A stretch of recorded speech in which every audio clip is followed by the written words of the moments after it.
السلام عليكم ورحمة الله وبركاته. سمي ناديانا كبركة كميونيتي شيكاغو ነው የመጣሁት አዲስ መስጂድ ገዝተን ልናሳድስ ብር ያዋጣን ነው። በዚህ ረመዳኑ እንድትረዱንና እንድታገዙን በአላህ ስም እንጠይቃችኋለን። السلام عليكم ورحمة الله وبركاته። በረካ ቺካጎ ድርጅት ከሚለው ስያሜ በላይ ጎላ ያለ ነው። የሙስሊሙ ማህበረሰብ መሰባሰቢያ፣ የታሪክ ቅርስና የጠንካራ እስላማዊ አንድነትና ትስስር ቦታ ነው። በዚህ 20 ዓመታችን በመናከብርበት ዓመት በአንድነት ምን ያህል ተጉዘን እንደመጣንና ምን ያህል ርቀት እንደምንሄድ የምንገመገምበት ወቅት ነው። በእስልምና በድርጅታችንና በመጣንበት የሀበሻ ምድር መካከል ያለውን ትስስር አጉልተን ስናወሳ ጥልቅ የሆነ ክብር ይሰማናል። ከ1400 ዓመታት በፊት ነብዩ መሐመድ ሰለላሁ ዐለይሂ ወሰለም ሰሃባዎችን ወደ ሀበሻ ምድር ሂጅራ እንዲያደርጉ ማድረጋቸው ይታወቃል። ከዚህ ታሪካዊ ክስተት ጀምሮ የሀበሻ ምድር ከእስልምና ጋር ጥልቅ የሆነ ታሪካዊ ትስስር አላት። ይህ የታሪክ አሻራ የመጀመሪያውን የአፍሪካ መስጂድ፣ ተወዳጁን የሀበሻ ሙአዚን ቢላል ኢብን ረባህንና የነብዩ መሐመድ ሰለላሁ ዐለይሂ ወሰለም አሳዳጊና ተንከባካቢ የሆነችውን በረካ ኡሙ አይመንን ያካትታል። ከዚህም በመነሳት እስልምናችንን፣ የሀበሻ ምድርን እናም ልብ የሚነካውን የእስልምና ታሪካችንን በማጣመር የድርጅታችንን ስም በረካ ብለን ሰይመነዋል።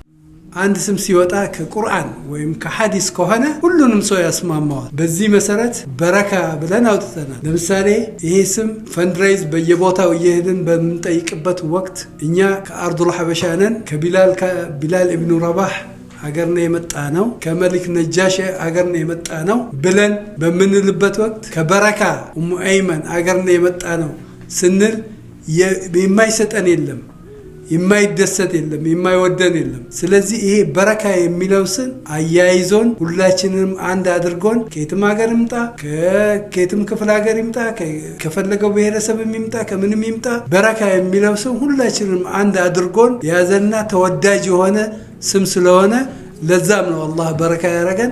እኛም ለዛው ነው በረካን የመረጥነው። ይሄው ነው። Assalamu alaikum, my name is Ja'far. It's been 2 years since I've been to Baraka, and I was kind of introduced with a neighbor that lived in my building. His name was Abu Siraj, and so he introduced me to this Islamic American college place where a lot of Muslims go. At first, I didn't think much about it, and I didn't really think that it was going to be all that. I was excited though, honestly.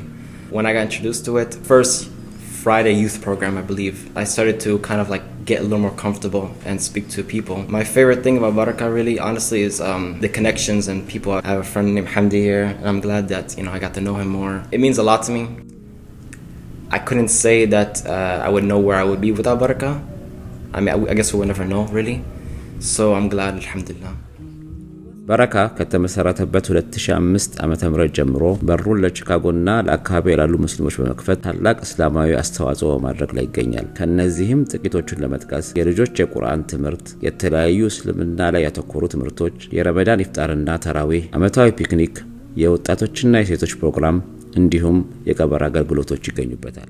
My favorite memories from Baraka is coming for the Friday events. Sometimes like during the week it would be pretty boring or very dull, and at the end of the week the Friday event would be waiting, so it would kind of be like the exciting part of the week, learning about the deen, having like useful conversations together with my friends, and then at the end of it going upstairs and playing basketball with everyone. It was very fun. Yeah, the new place should be having one, so that's something I'm looking forward to as well.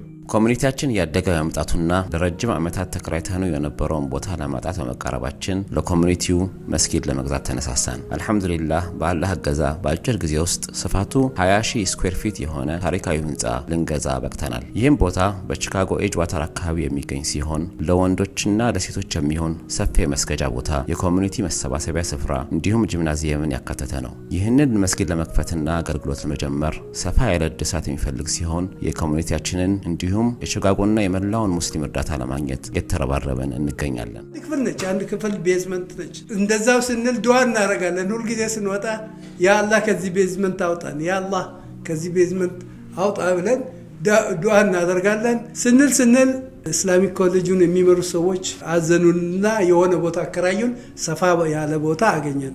ቤዝመንትም ቢሆን እስከዛሬም እዛ ውስጥ ነው ያለነው፣ ግን ሰፊ ቦታ ነው። ግን ይሄ ኢስላሚክ ኮሌጅ ተሸጠ። ቦታው ብዙ ታሪክ አለው። ኤኒዌይ ተሸጠ፣ ከሙስሊሙ እጅ ወጣ። አሁን እኛ ደግሞ አላህ ጥሎ አልጣለንም እኛንም አበረታን ወንያችንም መጣ እና አንድነታችንም ተጠናከረ ብለን ለምን አንገዛም የራሳችንን ለምን አይኖርንም ብለን ተራሩጠን እርስ በርሳችን መተን ሁሉም ያለውን በማዋጣት ከዛ በኋላ የሆነ ቦታ አገኘን ያንን ቦታ አግኝተን ከከፈልን በኋላ እንደገና እዛ ላይ ጥሩ በመስራታችን አልጀዛው ለኢህሳን ኢላ ለኢህሳን እንደሚባለው አላህ ጥሩ ስራ ሰርታችኋል እዚህ ላይ ጥሩ ስራ ስለሰራችሁ ሌላ ሰጣችኋለሁ ብሎ ትልቅ ቸርች የማይገመት ወላሂ እንደው በረካ አንድ ቀንም እንደዚህ አይነት ቦታ እናገኛለን ብለን አስበን የማናውቀውን ቦታ አላህ ሰጠን ቸርቹን ገዛ ነው በካሽ ከፍለን Assalamu alaikum, my name is Zaid Ibrahim. Ever since I was like a little kid, I've been coming here to Barakah. This is one of the places I just always I look forward to going and seeing this guy there and a bunch of other people.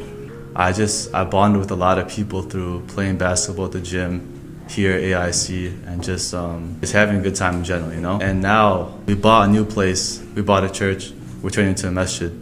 And over there's a basketball court. Now I can look forward to having all the young kids right now playing basketball there and just playing basketball with them, just building up their childhood, just like how people were building up my childhood when we were here at AIC. That's a great thing to look forward to.